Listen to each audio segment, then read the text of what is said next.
सर्वप्रथम मैं आज हर एक व्यक्ति को, अपने सभी कलीसिया के मेंबरान को और जहाँ जहाँ भी आज मेरी आवाज़ पहुँच रही, मैं हर एक व्यक्ति को इस समय प्रभु यीशु के नाम से स्वागत करना चाहता हूँ। और ऐसे समय में मैं आपके बीच में परमेश्वर के वचन को बांटने से पहले क्यों न हम सब प्रार्थना करें। ऐश्वर्य शक्ति महान मेरे अब्बा पिता परमेश्वर, आज सुबह एक बार फिर प्रभु तेरे चरणों में आए हैं। तेरा मैं शुक्रिया अदा करता हूँ कि ये समय के लिए, ये घड़ी के लिए प्रभु जी, भले आज कलीसिया बंद है प्रभु, लेकिन आज तेरा शुभ संदेश हम सिर्फ अपने ही देश में नहीं, अपने ही कलीसिया में नहीं, बल्कि विश्व के कोने कोने तक हम पहुंचा सकते हैं। प्रभु हम धन्यवाद देते हैं इन सभी चीज का प्रबंध करने के लिए, हर जरूरत को पूरी करने के लिए। प्रभु हम प्रार्थना करते हैं पिता जी, आज जैसे प्रभु हम तेरे वचन को बांटे, मैं नहीं बल्कि पवित्र आत्मा तू मेरे जुबानों के द्वारा बातें कर, सुनने वाले लोगों के दिलों से तू टकरा और लोगों के जीवन को तू बदल। प्रभु हम धन्यवाद देते हुए आज किस प्रोग्राम तेरे हाथ में अर्पण करता हूं यीशु क्रिस्त के नाम से, आमीन। सबसे पहले मैं आपके बीच में परमेश्वर के वचन बतलाने से पहले, ऐसे समय में फिर लोग जैसे हमारी देश एक संकट और मुसीबत से गुजर रही है, खासतौर पर इस वायरस के कारण, और सिर्फ हमारी देश नहीं बल्कि सारी संसार के लोग इस कोरोना वायरस की संकट का सामना कर रहे हैं।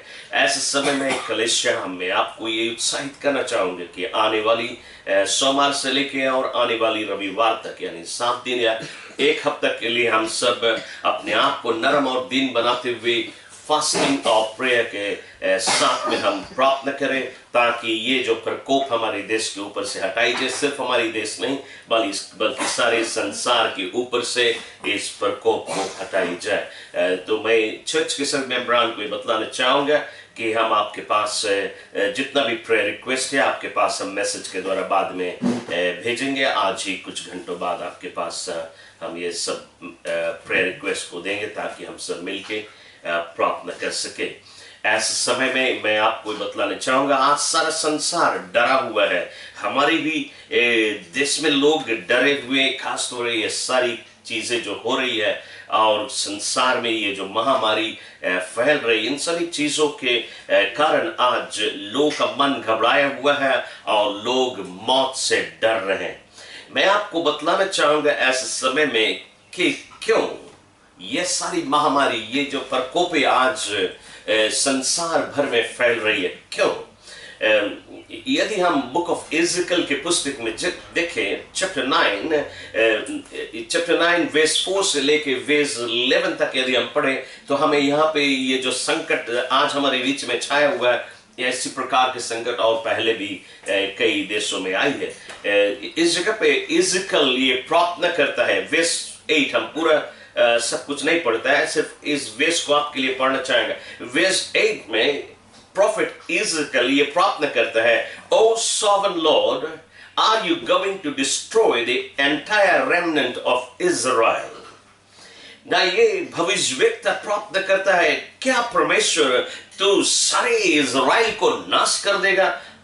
वो इज़राइल को इस्तेमाल करता है क्योंकि इज़राइल के ऊपर प्रकोप था। लेकिन बिल्कुल इसी प्रकार से यदि वही इज़ेकियल या आज एक परमेश्वर के सेवक यदि प्रार्थना करे, तो प्रार्थना करे कि परमेश्वर आज ये जो महामारी दुनिया भर में है, कोविड-19, क्या इसके द्वारा तो पूरा संसार को नाश कर देगा? बिल्कुल इसी प्रकार से प्रॉफिट इज़ेकियल परमेश्वर से सवाल पूछता है।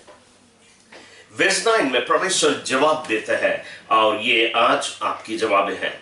परमेश्वर वर्स 9 में कहते हैं, वचन कहता है, the sins of the house of Israel and Judah is exceedingly great. The sin of the house of Israel and Judah is exceedingly great.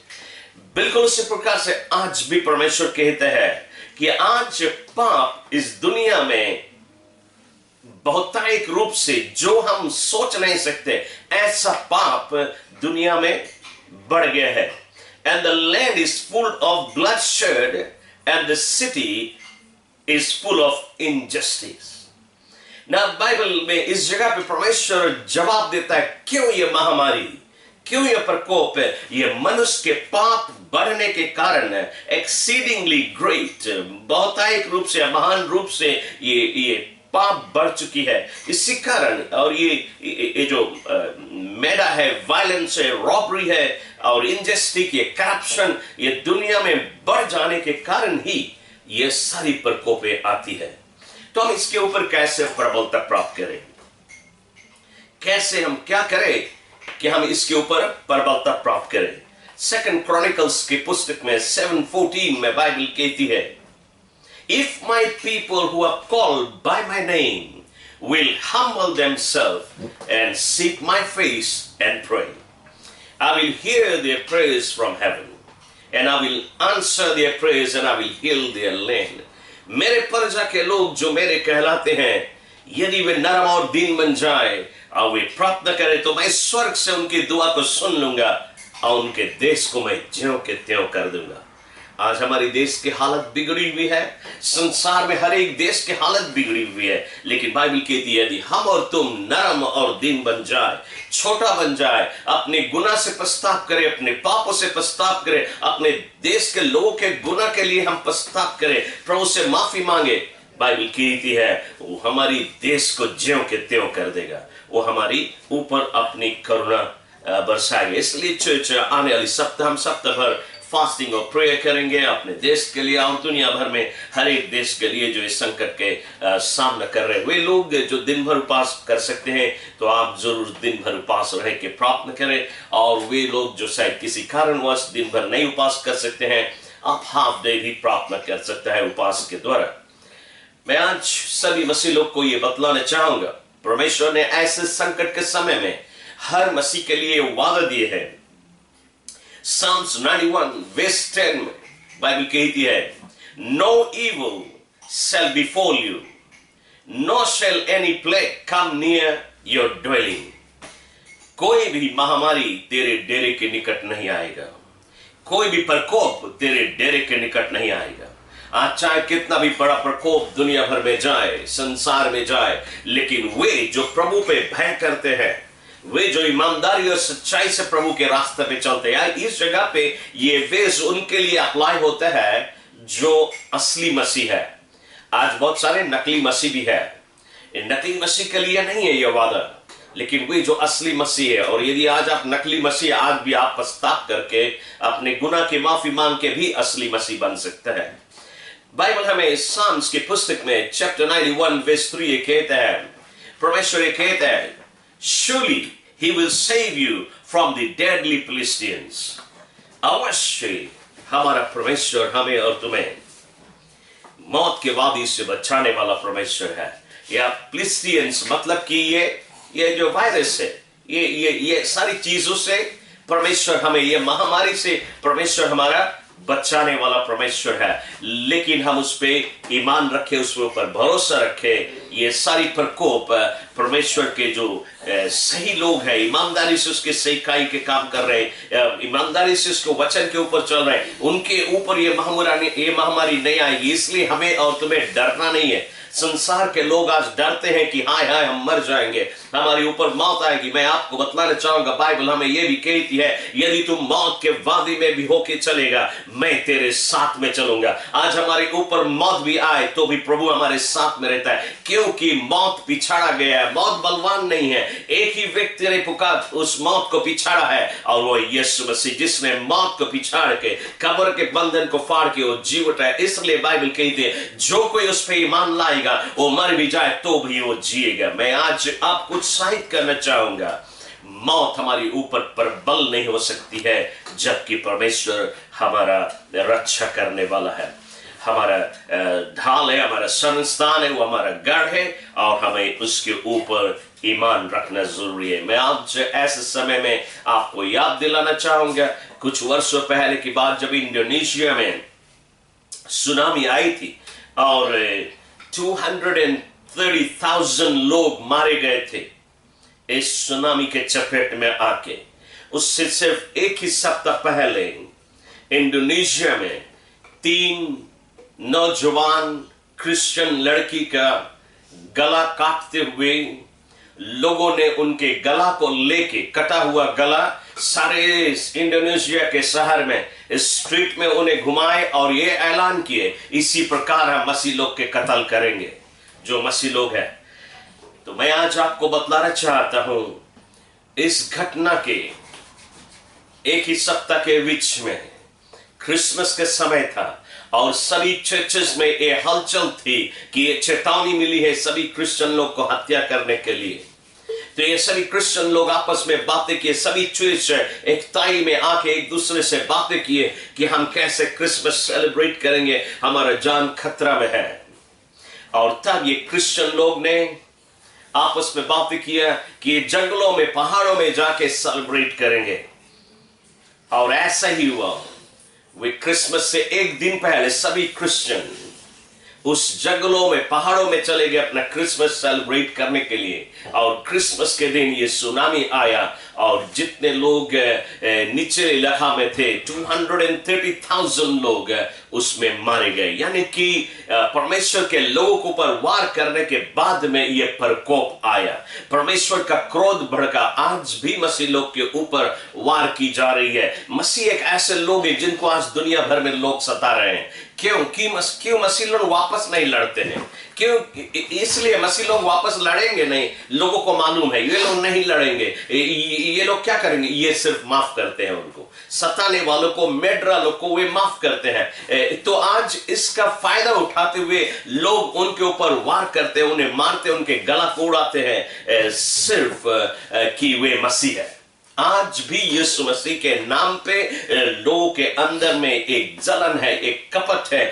न जाने क्यों लोग यीशु को इतना बैर क्यों करते हैं। उसमें एक भी गुनाह नहीं था, लेकिन फिर भी यीशु को वे क्रॉस पे टांगे। तो जब यीशु को वे क्रॉस पे टांगे और आज वे सारे बाइबल में खोजे, आपको उसके जीवन में एक भी गुनाह नहीं मिलेगा, फिर भी लोगों ने उसे क्रॉस पे टांग दिया। तो आज हम और तुम जो मसीह है, हमारे ऊपर भी वार की जा रही है बिना मतलब के, क्योंकि सच्चाई को कोई पसंद नहीं करता है। इसलिए मसीह लोग को ऊपर वार किया जाता, क्योंकि मसीह लोग सह लेते हैं। लेकिन बाइबल कहती है the battle belongs to the Lord. लड़ाई जो है आज हमारे विरुद्ध में, हमें और तुम्हें अपने विरोधियों से नहीं लड़ना है, हमें और तुम्हें उनके विरुद्ध में नहीं खड़ा होना। लड़ाई लड़ने वाला परमेश्वर है। तो आज हमारी लड़ाई परमेश्वर लड़ता है। ये सारी प्रकोपे दुनिया भर में, और फिर हाल जो इंडिया से खबर आई है, इंडिया में जो बहुत ही बुरी दशा है वहां पे, और बहुत बड़ी मात्रा में लोग इस वायरस से आज मारे जा रहे हैं। और इन सभी चीज के बीच में आज मीडिया जो खबर देती है, इंडिया बहुत ही करप्ट हो चुका है, उनका न्यूज भी करप्ट हो चुका है। और वहां पे मीडिया जो न्यूज देती है मिलावट न्यूज है, मिक्स करके बताती है, एक्स्ट्रा जोड़ के भी बताती है। लोग तो मारे जाते हैं, वो तो सही न्यूज है। कई हजार की संख्या में लोग आज इंडिया में इस वायरस से मारे जाते हैं, लेकिन इंडिया की मीडिया ये रिपोर्ट करती है क्रिश्चियन लोगों के कारण। फिर भी वे क्रिश्चियन लोग को अटैक करते हैं या उल्टे रूप से न्यूज बतलाते हैं, कुछ भी वो उल्टा न्यूज, ताकि लोगों के अंदर में और भी भड़क पैदा किया जाए मसीह लोग के विरुद्ध में। और इसी यही कारण है कि इतनी बड़ी रूप से प्रकोप आती है इन सारी देशों के ऊपर, क्योंकि परमेश्वर के लोग के विरुद्ध में वे खड़ा होते हैं और परमेश्वर के लोग उनसे लड़ते नहीं है, परमेश्वर उनसे लड़ता है। तो आज इसी कारण से लोगों के ऊपर ये सारी समस्या और मुसीबत है।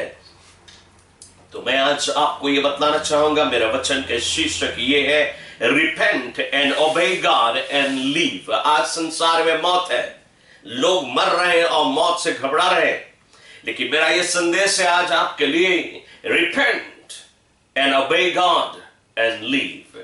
अभी भी वक्त है, आपका श्वास चल रहा है, अभी भी समय है। यदि आज आप पश्चाताप करें, यदि आज अपने गुनाह से पश्चाताप करें, तुम्हें जीवन मिलेगा। तो मौत से बच जाओगे, ये महामारी से बच जाओगे, ये प्रकोप जो आ रही है संसार में, इससे आप बच जाओगे यदि आज आप पश्चाताप करें। बाइबल हमें उत्पत्ति के पुस्तक में, यानी कि बुक ऑफ जेनेसिस चैप्टर 2 और चैप्टर 3 में वचन ये कहता है कि परमेश्वर ने जब शुरुआत में इस संसार का रचना किया, जब इस दुनिया को बनाया, उसने इस दुनिया को एक पैराडाइज की तरह या स्वर्ग की तरह बनाया था। ये दुनिया में एक बीमारी नहीं था, एक रोग नहीं था। इस दुनिया में ये जो बगीचा उसने बनाए थे, ये गार्डन ऑफ ईडन, वो बिल्कुल स्वर्ग ही था। और परमेश्वर ने आदम हव्वा जो पहला आदमी उसको उस बगीचा में डाला, उसने कहा तुम कभी मरेगा नहीं, तुम सर्वदा के लिए अमर है, तुम्हारे शरीर में कभी कोई बीमारी नहीं आएगा, कोई प्रकोपे नहीं आएगी, कोई संकट कोई मुसीबत नहीं आएगा, तुम राज करोगे इस पृथ्वी में और तुम्हें मेहनत नहीं करना है, कोरोना नहीं है, बोना नहीं है, हंडी बर्तन नहीं मांजना है, ऐश और आराम के जीवन, क्योंकि वो स्वर्ग है। परमेश्वर ने कहा देख हजारों के संख्या में पेड़ है, हजारों के संख्या में फल है, तुम जो खाना चाहे वो खा सकते हैं, लेकिन उस सारे बगीचा के बिल्कुल बीच में एक पेड़ है। प्रभु ने कहा खाली तुम एक ही आज्ञा है, हमारा एक ही हुक्म है, खाली इस एक पेड़ के फल नहीं खाना, बाकी सभी पेड़ के फल तुम खा सकते हैं और ऐश और आराम के जीवन जिएगा इस पृथ्वी में। तुम कभी मरेगा नहीं, मौत है ही नहीं, बीमारी है ही नहीं, मच्छर है ही नहीं, मक्खी है नहीं, तुम्हें ऐश और आराम का जीवन है। और यह आदम और हव्वा उस बगीचा में ऐश और आराम से रहते हैं, लेकिन अचानक से एक दिन वे उसी पेड़ के फल जाके खा लिया जो परमेश्वर ने कहा था नहीं खाना। वे अपने ऊपर प्रकोप लेके आ गए, वे परमेश्वर की आज्ञा का उल्लंघन किए, और जब वे प्रभु के आज्ञा का उल्लंघन किए, जब वे डिसओबे किए, instead of obeying God they disobeyed God, और जब परमेश्वर के आज्ञा का उल्लंघन किए, बाइबल कहती तब मनुष्य के ऊपर मौत आया, तब मनुष्य के जीवन में बीमारी आई, रोगे आई, संकट आए। अब वो पेड़ के फल नहीं तोड़ के खा सकता, उसको कोड़ना है, उसे बोना है, पसीना गिराना है, मेहनत करना है, तभी उसे भोजन मिलेगा। तो मनुष्य के ऊपर ये सारी मुसीबत तब आई जब उन्होंने उस आज्ञा का उल्लंघन किया परमेश्वर का। और आज हम और तुम आदम के संतान है, और आज वही प्रकोप जो आदम के ऊपर आई, वो जो मुसीबत आदम के ऊपर आई, वो हमारी ऊपर है, वो मौत हमारी ऊपर, वो बीमारी, वो रोगे हमारी ऊपर है। लेकिन यदि आज हम और तुम पश्चाताप करें अपने गलती से और प्रभु के सच्चाई मार्ग को अपनाएं, तो हम और तुम विनाश से बच जाएंगे, नाश होने से बच जाएंगे। बाइबल हमें एक्सोडस के पुस्तक में चैप्टर 7 में और उससे आगे यदि हम पढ़े, बाइबल कहती है कि मोसेस को परमेश्वर ने भेजा कि वो जाए राजा फेरो के पास और उसको संदेश दे कि मेरे लोग को आजाद कर दे।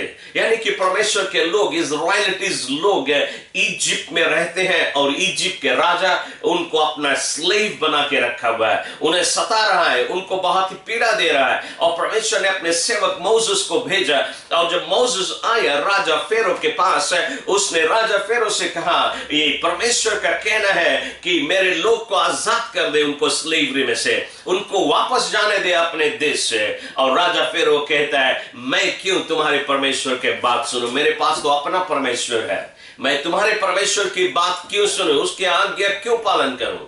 और बाइबल कहती है तब परमेश्वर का प्रकोप आया, परमेश्वर की सजा आया इजिप्ट के ऊपर। क्या हुआ इजिप्ट में? इजिप्ट में बीमारी और रोगे फैली, इजिप्ट में मक्खियां आई, इजिप्ट में मेढक आई, मेढक उनके हंडियों में, उनके घर में, उनके खटिया पे, उनके सेटी पे वे मेढक से तंग हो गए। उनका रिवर नाइल जो है वो लाल खून हो गया, उनके मछलियां सब मर गया और उस रिवर नाइल में से बदबू निकलने लगी।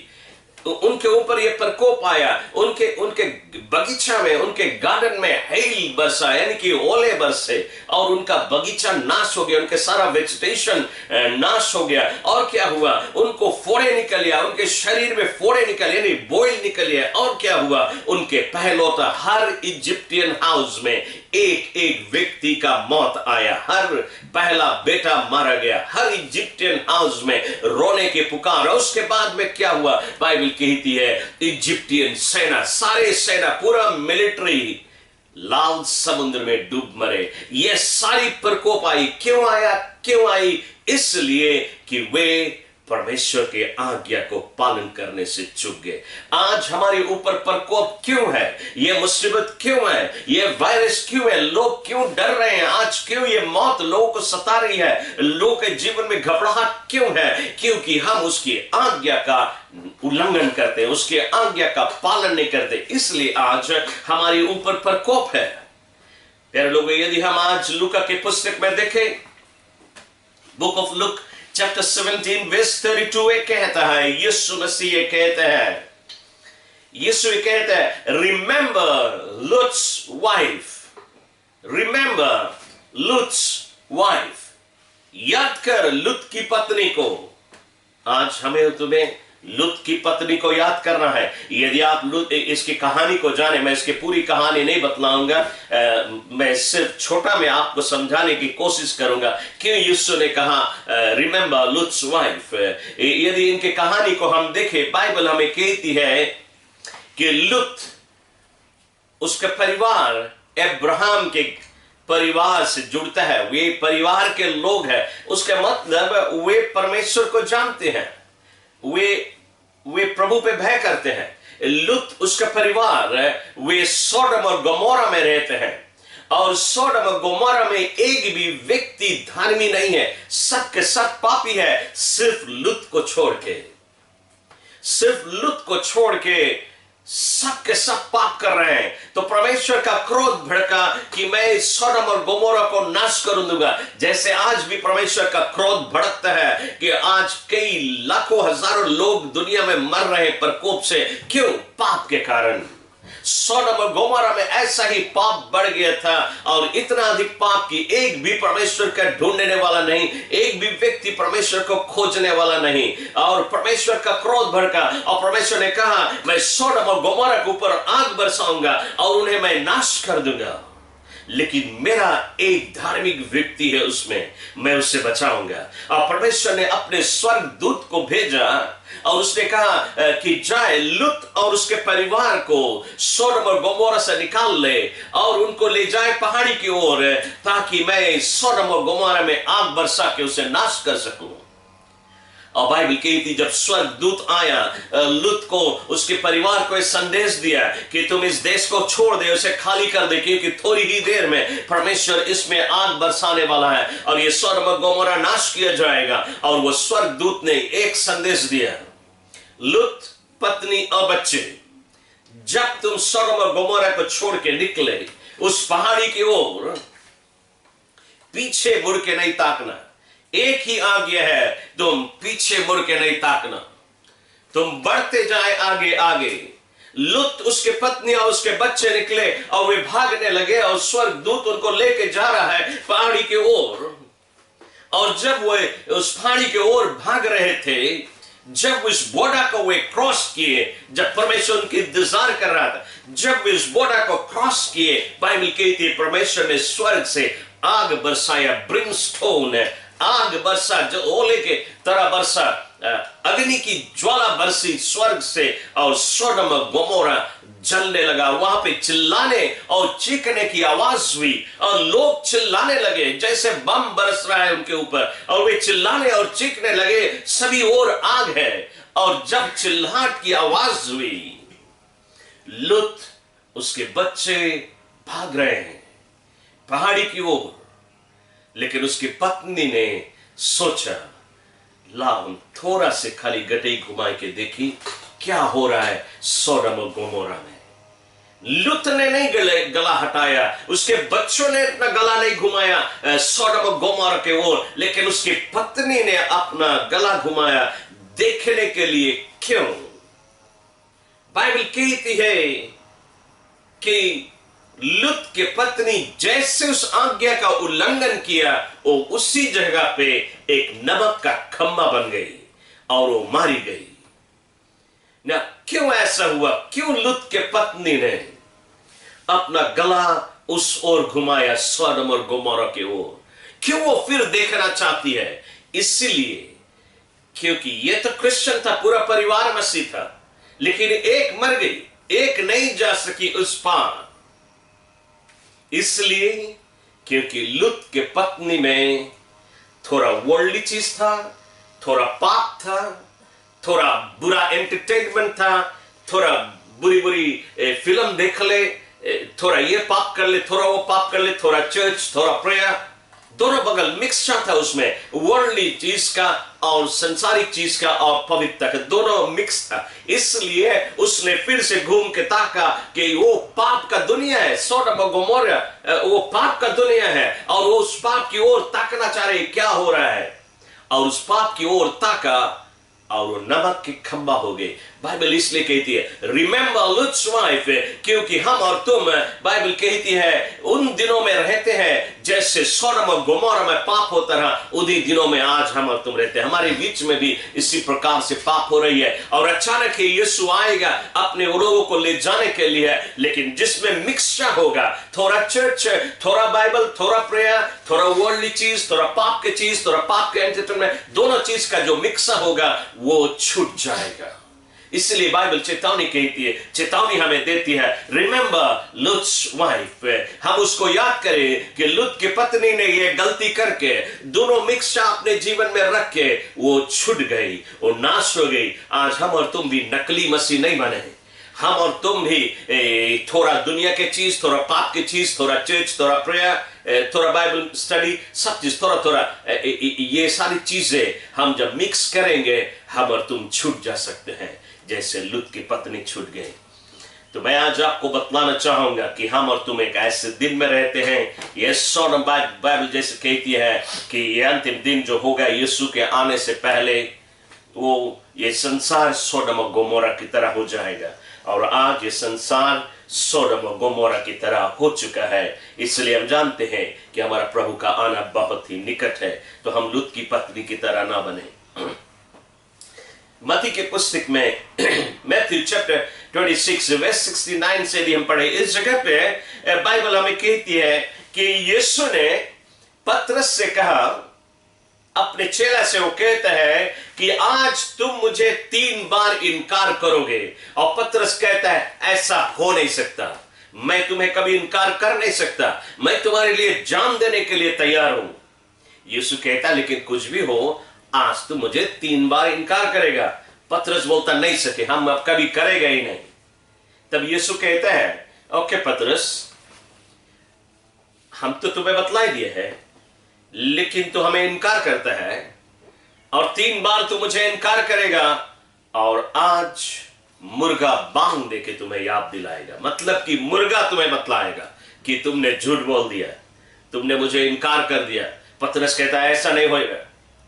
और उसी दिन वचन ये कहती है, उसी दिन ऐसा हुआ जबकि यीशु मसीह पकड़ाया गया। और जब यीशु मसीह पकड़ाया गया, जब उसको वे लेके जा रहे हैं अदालत में हाकिम के आगे पेश करने के लिए, पतरस दूर से पीछे पीछे चल रहा है। और तब किसी ने पूछा, ए तुम भी तो यीशु के साथ में था। पतरस बोलता कौन यीशु? हमने जानता कोई यीशु को। दूसरी बार किसी ने उससे पूछा, तुम भी तो यीशु के चेले थे, हम नहीं जानता कोई यीशु को। तीसरी बार किसी ने पूछा और उसने कहा हम नहीं जानता कोई यीशु को। कैसा बातें तुम कर रहा? और जब तीसरी बार उसने यीशु को इनकार किया, मुर्गा ने सुन ली यीशु मसीह की वाणी और अपनी मनमानी नहीं की, बल्कि मुर्गा ने बांग देते हुए पतरस को याद दिलाया कि यीशु ने मुर्गा को आज्ञा दिया था पतरस को याद कराने के लिए। आज हम और तुम इसी प्रकार से परमेश्वर के सेवक जब प्रचार करता है ओल्टा पे से, हम पाप से पश्चाताप करें, पाप को छोड़ दे, अपने जीवन को बदले, हम और तुम कभी कभी नहीं सुनता है। जब नहीं सुनता है तो आज ये प्रकोप आके हमें बतलाती है। उस दिन मुर्गा आके पतरस को बतलाया कि तुमने पाप कर बैठा, लेकिन पतरस का ये खूबी था, जब पतरस ने सुना उस मुर्गा की आवाज, ये पतरस ने क्या किया? बाइबल कहती पतरस ने अपने छाती को पीटा, हाय हाय प्रभु मैंने तेरे विरुद्ध में गुनाह कर दिया, और प्रभु ने उसके गुनाह को माफी दिया। मतलब कि पतरस नरम और दीन बन गया, छोटा बन गया, और वो कबूल किया, प्रभु मैं चूक गया, मैंने तेरी आज्ञा का उल्लंघन कर दिया, मुझे माफ कर दे। और यीशु ने उसे माफ कर दिया। आज हम और तुम भी चूक गए हैं पतरस की तरह, हम और तुम भी गुनाह में गिर पड़ते हैं, लेकिन यदि आज हम और तुम पतरस की तरह ही यदि अपने छाती पीटते हुए, नरम और दीन बनते हुए, घुटना पे जाते हुए प्रभु के आगे अपने गलतियों का एहसास करें, अपनी गुनाह से माफी मांगे, तो प्रभु हमें और तुम्हें भी माफी देगा और हमें क्षमा करेगा। Glory to God. यदि मैं पिछली बार जो मैं चर्च में आपके बीच में प्रभु के वचन को बांट रहा था, मैं पूरा कंप्लीट नहीं कर पाया था, इसलिए मैं इसे कंप्लीट करना चाहूंगा। मत्ती के पुस्तक में 13 अध्याय में verse 25 ये कहते हैं, वचन ये कहते हैं, one night when everyone was asleep, an enemy came and sowed the weeds among the wheat and went away. वचन ये कहते हैं, एक रात जब सब सो रहे थे, किसान के खेत में किसान ने गेहूं बोया था, लेकिन रात्रि के समय उसके दुश्मन आया और उसी खेत में उन्होंने कांटा का बीज डाल दिया। और फिर बाइबल कहती है, कांटा और गेहूं दोनों उगने लगे। और तब इस किसान का जो नौकर थे वे आए उसके पास और कहते हैं, स्वामी क्या हमने इस खेत में गेहूं नहीं बोया था? स्वामी कहता, हमने इसमें गेहूं बोए थे। ये नौकर पूछते हैं, प्रभु हे स्वामी, हमने गेहूं बोया था लेकिन इसमें कांटा कहां से आ गया? तो ये जो स्वामी है उससे कहता है, ये हमारी दुश्मन के काम है। जब हम सो रहे थे तो हमारी दुश्मन ने उसमें कांटा का बीज बो दिया। तो ये नौकर कहते हैं, क्या हम जाके सब कांटा उखाड़ दें? ये स्वामी कहता है, नहीं, उनको संगे उगने दे, क्योंकि जब तू कांटा उखाड़ेगा तुम असली गेहूं के पेड़ भी उखाड़ देगा। इसलिए दोनों को संगे उगने दे। जब कटनी का समय आएगा, मतलब कि वो गेहूं फर जाएगा, गेहूं पक जाएगा, जब काटने का समय आएगा तो हम गेहूं गेहूं देख के काट लेंगे और कांटे में आग लगा देंगे। बिल्कुल उसी प्रकार से आज भी हम और तुम परमेश्वर के लिए असली गेहूं है जो उसने बोया है, कि हम उसके लिए अनाज ले आए, फलवंत हो उसके राज के लिए। लेकिन फिर हमारी बीच में, इस संसार में, इस बीच में दुश्मन अपना बीज भी डालता है, और दुश्मन यानी कि शैतान का बीज काटा है। लेकिन आज ये असली गेहूं और कांटा साथ में उगते हैं। बाइबल कहती कटनी का समय निकल रहा है, ये कटनी पक चुका हुआ है और अब परमेश्वर अपने हंसुआ को उठाएगा और सभी गेहूं को काट लेगा, अपने खत्ते में इकट्ठा करने के लिए, अपने गोदाम में, अपने राज में इकट्ठा करने के लिए, और सभी कांटा में वो आग लगाएगा। मतलब कि वे जो प्रभु पे ईमान नहीं लेके आए हैं, जो प्रभु पे नहीं विश्वास किए हैं, उनको वे नाश कर देगा। और जिसने प्रभु पे ईमान लाया है, जिन्होंने प्रभु पे विश्वास किए हैं, जो उसके कहे हुए मार्ग पे चल रहे हैं, उन्हीं को वो ले जाएगा अपने राज में। यदि हम मत्ती की पुस्तक में 3 अध्याय और 12 पद को पढ़े, मैं एम्पलीफाइड बाइबल में से पढ़ता हूं क्योंकि एम्पलीफाइड कुछ और गहरे रूप से हमें बतलाती है। इस जगह पे वचन कहता है, His winnowing fan, stubble or fork is in his hand. ना बाइबल कहती है कि परमेश्वर किसान है और कटनी पका हुआ है। अब परमेश्वर आ रहा है इस कटनी को काटने के लिए। लेकिन जब परमेश्वर आएगा इस कटनी को काटने के लिए, उसके पास एक फैन है, उसके पास एक सब्बल है और उसके पास एक फोक है। Revelation 14:14 में कहते हैं, Take your sickle and reap the harvest of the earth is ripe. Now, इस जगह पे कहता है कि परमेश्वर के हाथ में एक हंसुआ भी है इस उपज को काटने के लिए। Now, बाइबल कहती है, His winnowing fan, stubble, fork is in his hand, and he will clear out and clean the threshing floor, and gather and store his wheat in his barns, but the dust or bhusi he will burn up with fire. ना यदि हम इस वचन को समझने की कोशिश करें, ये जो winnowing का मतलब है removing people or things from a group until only the best ones are left.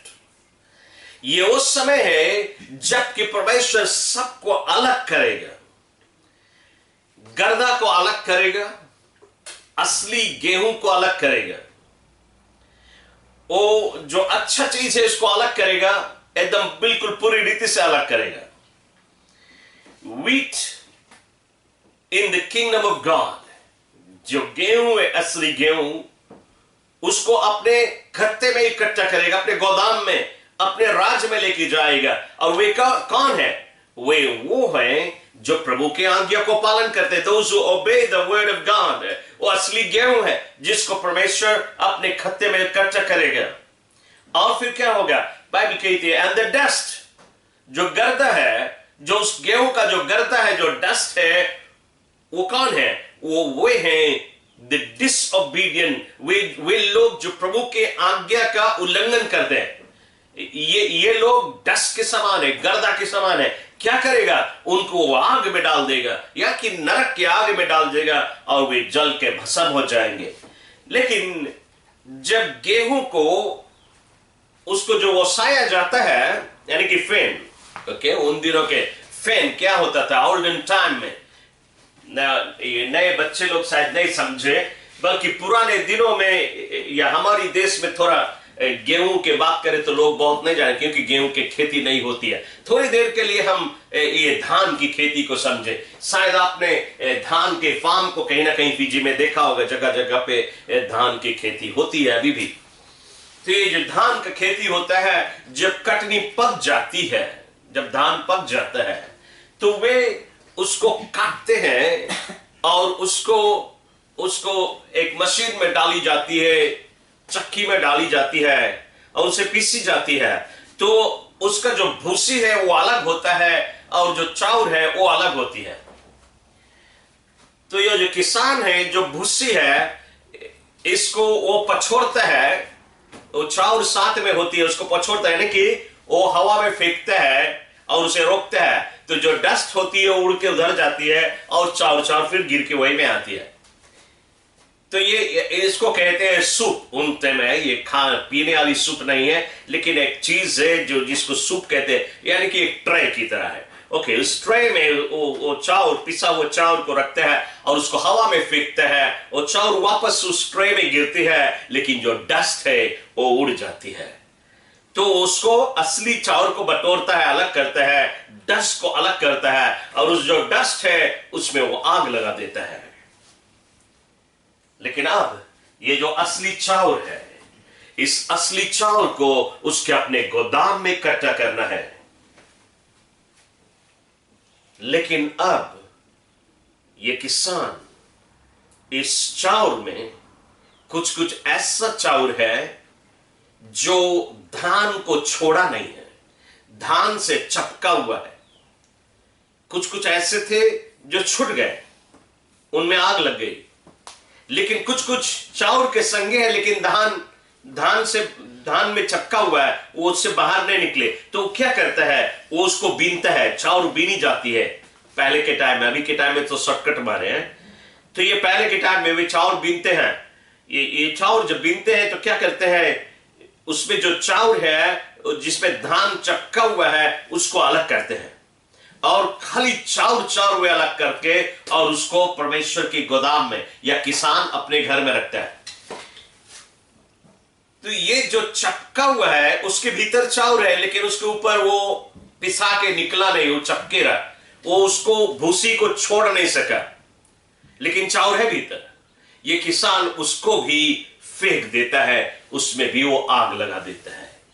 तो हम इस चाउर को देखें, ये जो धान से चपका था और चाउर के संगे में वो हवा में नहीं उड़ा, उस पेन में नहीं उड़ा, लेकिन चाउर के संगे संगे रहा। ये चाउर जो चपका हुआ धान से, it was very close to enter into the barns of the farmer. वो किसान के गोदाम में जाने के बहुत ही करीब था। या दूसरे रूप से ये जो चाउर ये धान से चपका हुआ है और बाकी चाउर के संगे है, it was very close to enter the kingdom of God. But then ये किसान ने उसे निकाल के और फेंक दिया। कैसा चाउर है ये जो धान के संगे में था, चपका हुआ था, गर्दों के साथ में नहीं था, डस्ट के साथ में नहीं था, असली चाउर के साथ में था, लेकिन वो धान से चपका हुआ था। ये वो क्रिश्चियन है जो अपने आप को मसीह कहता है, चर्च में है, वो प्रेयर मीटिंग में जाता है, वो बाइबल पढ़ता है, वो प्रार्थना करता है, लेकिन संसारिक चीज को छोड़ता नहीं, पाप के चीज को छोड़ता नहीं, दुनिया के चीज से वो फिर भी प्रेम करता है। इसलिए बाइबल कहती है, those who love the world and the things of the world, those who love the world and things of the world are the enemy of Christ। वो मसीह यीशु का दुश्मन है।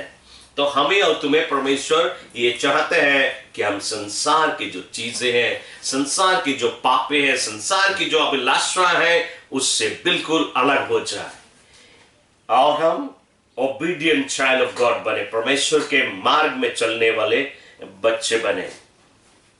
अंत में मैं आपको यूहन्ना के पुस्तक 20 अध्याय और 21 अध्याय में इस जगह पे हम देखते हैं, बाइबल कहती है जब यीशु मसीह क्रॉस पे कुर्बान हो गया, यीशु मसीह मारा गया,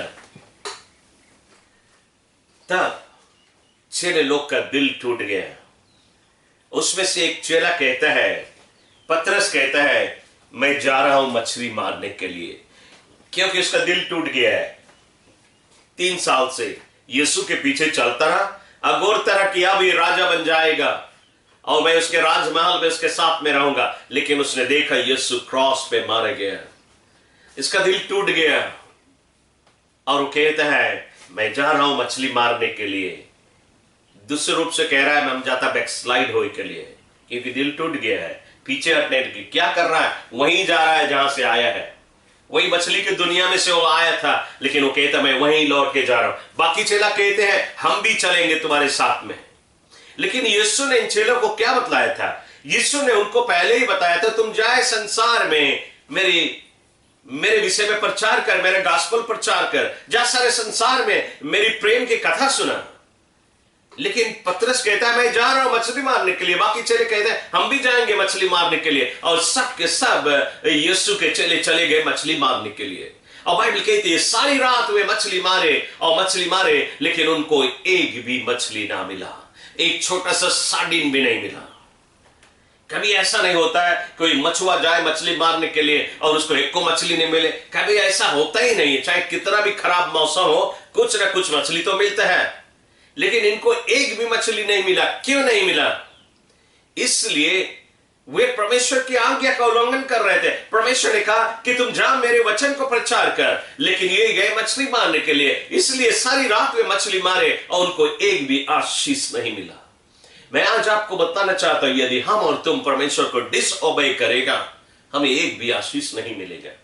और सुबह सुबह वे अपने नाव को लेके गांठी बराबर पानी में अपने नाव को खड़ा करके बालू के रेते से कुछ दूर, और वे अपने नाव को धो रहे हैं, अपने जाल को धो रहे हैं।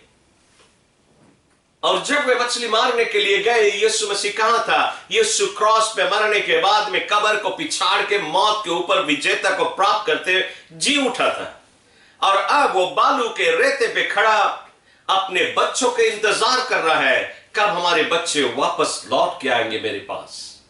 इसी प्रकार से मैं आज आपको बतलाना चाहता हूं, जब हम और तुम आज पाप करने के लिए जाते हैं, हम और तुम जब आप दुनिया के चीज का मजा लेने के लिए जाते हैं, हमारा प्रभु हमारे साथ में नहीं जाएगा पाप की मजा लेने के लिए, दुनिया की लालसा में डूबने के लिए वो नहीं जाएगा। क्या करता है? वो हमारी इंतजार करता है, कब मेरा बेटा, कब मेरी बेटी मेरे पास वापस लौटेंगे, कब इस गुनाह को छोड़ते हुए मेरे पास फिर आएंगे। आज भी यीशु हमें और तुम्हें इंतजार करता है। बाइबल कहती है ये चेले लोग अपने जाल को धो रहे हैं, यीशु बालू के रेते पे खड़ा है, और यीशु मसीह पूछता है क्या तुम्हें कुछ मछली मिला? पतरस उसको जवाब देता है हमें कोई भी मछली नहीं मिला।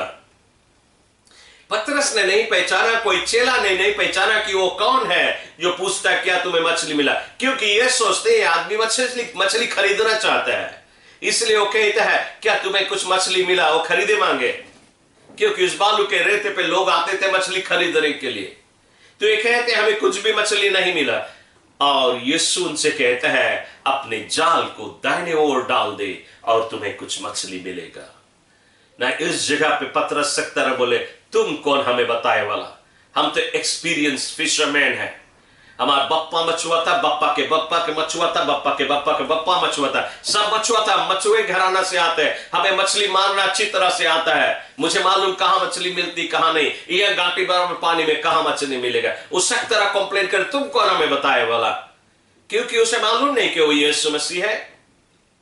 लेकिन फिर भी पतरस के दिल में बातें आई, न जाने कौन सा आदमी, लाओ हम ट्राई करके देखी। और उसने उस जाल को डाल दिया। और जब उसने जाल को डाला, बाइबल कहती हुई इतना मछली पकड़ा, इतना मछली कि उसका सारा नाव भर गया। और उसमें एक भी एक एक्स्ट्रा मछली ना दे और नाव डूब जाएगा। वो दूसरे नाव को बुलाया, उसके नाव को भी भर दिया।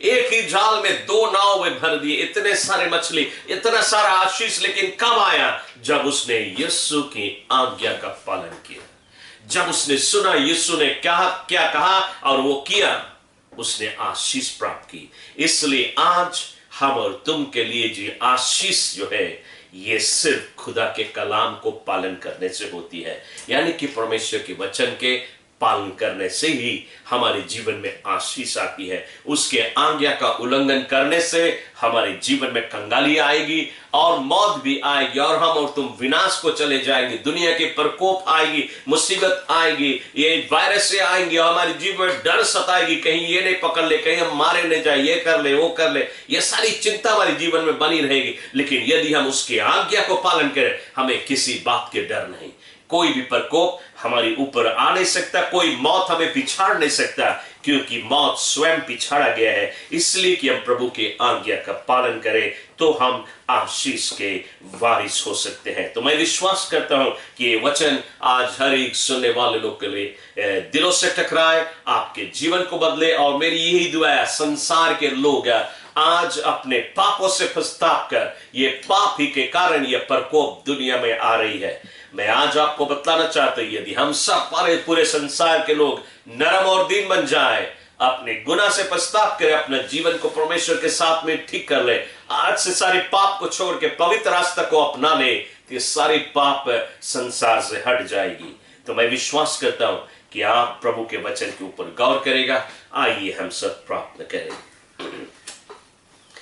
ऐ स्वर्गीय शक्ति महान मेरे अब्बा पिता परमेश्वर, आकाश पृथ्वी के सृजनहार मेरे बाप, हम आज तेरे पवित्र चरणों में आए हैं। तेरा मैं शुक्रिया अदा करता हूं, तुझे धन्यवाद देता हूं, तेरी करुणा के लिए धन्यवाद देता हूं। प्रभु खास तौर पे तूने मुझे जो ये वचन दिया ऐसे समय में जबकि संसार में लोगों के जीवन में ये जो महामारी से लोग गुजर रहे हैं और ये डर, ये घबराहट लोगों के हृदय में छाई हुई है, ऐसे समय में तूने मुझे जो वचन दिया, मैंने आज सभी सुनने वाले लोगों के बीच में ये वचन को बांट दिया। मेरी दुआ है प्रभु जी, आज लोग इस वचन को जैसे सुने हैं, उनके जीवन में ये वचन उनके हृदय में समा जाए, ये वचन उनके हृदय से बातें करे, और आज सारे संसार के लोग अपने गलती से, अपने गुनाह से पछताव करके अपने जीवन को तेरे आंख के नजर के सामने ठीक कर सके, और सबके समाज नरम और दीन बनते हुए प्रार्थना करे, अपने गलतियों का एहसास करे। जहां भी वे हैं ये वचन को सुन रहे, मेरी दुआ है हर एक व्यक्ति इस समय अपने गलतियों का एहसास करे, अपने गुनाह से पछताव करे।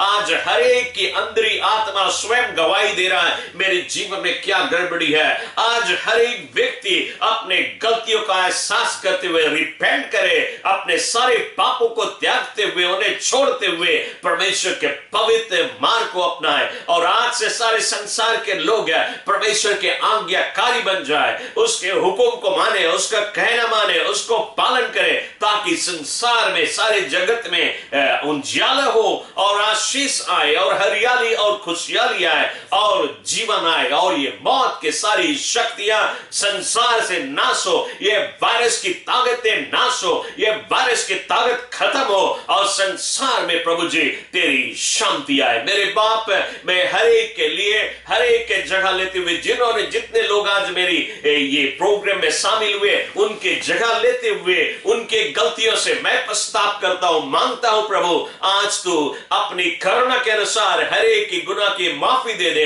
मेरे बाप, इस समय हम यीशु के पवित्र लहू को हर एक व्यक्ति के लिए स्वीकार करते हैं, जो सभी को धोके और साफ करता है। मैं यही दुआ करता हूं, आज से तू हर एक को मदद कर प्रभु, ताकि वे ईमानदारी और सच्चाई से तेरे पवित्र को हाथ को थामे हुए तेरे पवित्र मार्ग में चल सके, ताकि सबके सब जीवन को प्राप्त कर सके। धन्यवाद देते हुए प्रभु सभी के जीवन में तेरे हाथ में अर्पण करता हूं, यीशु क्रिस्त के नाम से। आमेन एंड आमेन एंड आमेन। तो आज परमेश्वर आप सभी को आशीष दे।